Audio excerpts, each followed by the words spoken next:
자, 논란의 중심에 서 있는 동양대 표창. 가짜냐 진짜냐 이렇게 청문위원들의 질문이 쏟아졌는데 만약 가짜라면 조국 후보자 오늘 청문회에서 이렇게 법적 책임을 지겠다 말했습니다. 조국 후보자의 오늘 청문회 목소리 직접 들어보시죠. 제 처가 그걸 했다 그러면 법적인 책임을 져야 되고 누구나 법 앞에 평등하다 생각합니다. 가짜라면 법적 책임을 지겠다. 이 얘기가 조금 어찌 보면 해석의 여지가 많아서 법무부 장관직에서 물러나겠다는 건 아닌 겁니까? 어떤 거예요? 아니, 그러니까 이 법적인 책임을 만약에 위조했다면이라는 거 아닙니까? 예. 위조한 것에 관여한 사람, 그러니까 위조를 주도했거나 아니면 위조를 지시한 사람, 이런 범법 행위를 한 사람이 책임을 진다는 것이지 조국 후보자가 그런 위조에 관여했다는 얘기가 아니기 때문에 저는 이것을 무슨 법무부 장관에서 물러난다, 나중에라도 밝혀지면 사퇴하겠다 이렇게 받아들이는 것은 좀 과도한 해석인 것 같고요. 아마 이제 원칙적인 답변입니다. 만약에 위조한 것이라면 그것은 범법 행위가 될 수 있기 때문에 그것에 걸맞는 책임을 져야 된다. 그것이 비록 자신의 아내라 하더라도 이 법적인 책임으로부터 자유로울 수 없다. 이제 이런 원칙적인 얘기를 한 것이라고 저는 받아들이고 있습니다. 원칙적인 얘기가 법적인 책임, 사법 처리는 부인이 만약에 위조했다라면 그 얘기인 거죠. 예. 네. 자, 지금 우리 구자홍 차장이 아주 중요한 문제를 짚어주셨는데요. 문서를 위조했다면 이건 분명히 범법 행위예요. 자, 2007년의 신정아 사건은 바로 자신의 가짜 박사 학위를 만들어서 이걸 가지고 행사를 했기 때문에 실형을 받은 겁니다. 그때 적용됐던 혐의가 사문서 위조, 위조 사문서 행사, 그리고 업무 방해, 위계에 의한 공무집행 방해 4가지 혐의가 적용됐었습니다. 만약에 가짜 문서가 실질적으로 사용됐다면 이건 처벌을 받을 수밖에 없어요.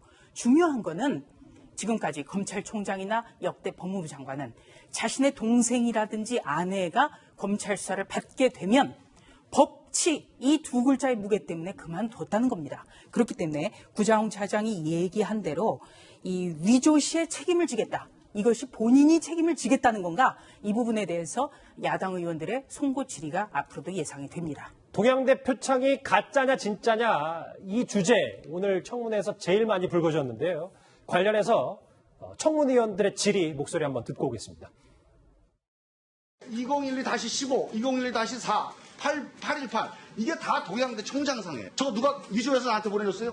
동양대 관련자가 이런 증언을 합니다. 인문학 강좌 1년에 최소 10명 이상에게 상장 수료증이 나갔다. 근데 왜 그렇게 그 총장님한테 전화들은 해야 되는 걸까요? 교수가 전화해, 그 배우자가 또 그러니까 후보가 또 그걸 받아서 번갈아 전화해.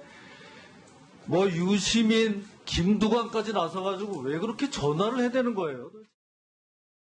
제일 뜨거웠던 게 오늘 동양대 표창 논란이었어요. 조수진 부장. 네. 그런데 더불어민주당 김종민 의원의 주장은 이 1년 번호가 달랐잖아요. 이 조국 후보자 딸이 받았던 동양대 표창이. 그런데 이런 표창장, 1년 번호에 달아가 나간 표창이 물론 18개나 된다는 거예요. 네. 그렇기 때문에 이것도 문제가 안 될 수 있다라는 주장입니다. 네. 이제 김종민 의원 같은 경우에는 표창장을 내가 살펴보니까 1년 번호가 다른 것도 18장이나 있더라. 이렇게 이야기를 했거든요. 그래서 이 동양대학교의 총장 표창장이 예를 들어서 동양대의 학생들과 그리고 타 대학에 있는 학생들 이런 경우에 어떻게 다른지 이건 제가 알 수 없습니다만 중요한 것은 만약에 총장 표창장이 아무런 문제가 없었다면 부인인 정경심 교수가 동양대 총장에게 전화를 걸어서 제가 표창장 주는 거 위임받았다고 해주세요 라고 부탁을 했을까. 또 같은 취지에서 조국 후보자도 직접 동양대 총장에게 이렇게 해주셔야 총장님도 삽니다. 그런 대화를 했을까. 그게 참 궁금해요.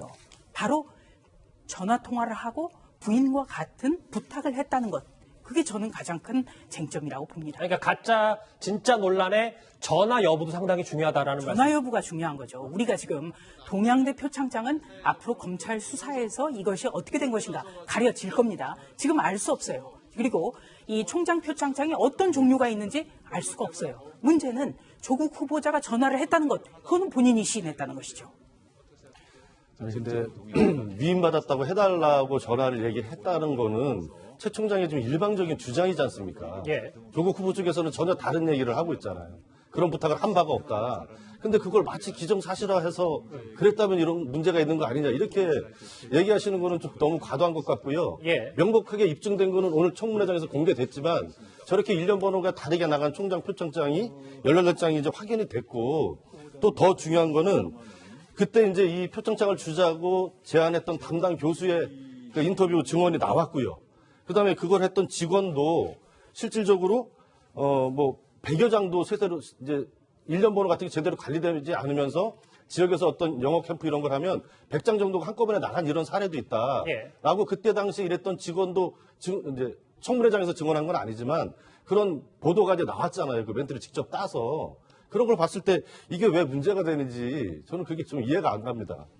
그러니까 이제 저는 이 선의로 해석을 할 수 있는 대목이 있습니다. 그러니까 그 조국 후보자의 부인이 예. 왜 총장에게 전화를 했을까? 총장은 내가 아는 바에서는 그런 표창이 나간 적이 없다라고 지금 부인하고 있지 않습니까? 예. 그런데 조 후보자의 부인은 뭐라고 얘기를 하고 있냐면 총장님께서 그렇게 말씀을 하시니까 나는 지금 희대의 사기꾼이 되고 있습니다. 우리 학교에서는 상당히 많은 권한을 부서장 전결로 처리하고 있지 않았습니까? 그런 것에 대해서 좀 인정을 해 주십시오라는 문자 메시지를 나중에 보냈거든요. 예. 근데 그런 걸로 봐서는 총장이 얘기하는 총장의 기억에 의존한 주장과 다를 수 있다라는 것을 이 정경심 교수는 이 얘기를 하고 싶었던 것이 아닐까. 이 부분은요. 검찰이 압수수색 하지 않았습니까? 예. 분명하게 학교 관계자와 표창 지급된 내역을 확인하면 바로 팩트가 확인이 가능한 사실입니다. 알겠습니다. 자, 이처럼 저희가 핵심 정리의 앞부분에 말씀드렸던 이 동양대 표창장 의혹 일파만파입니다.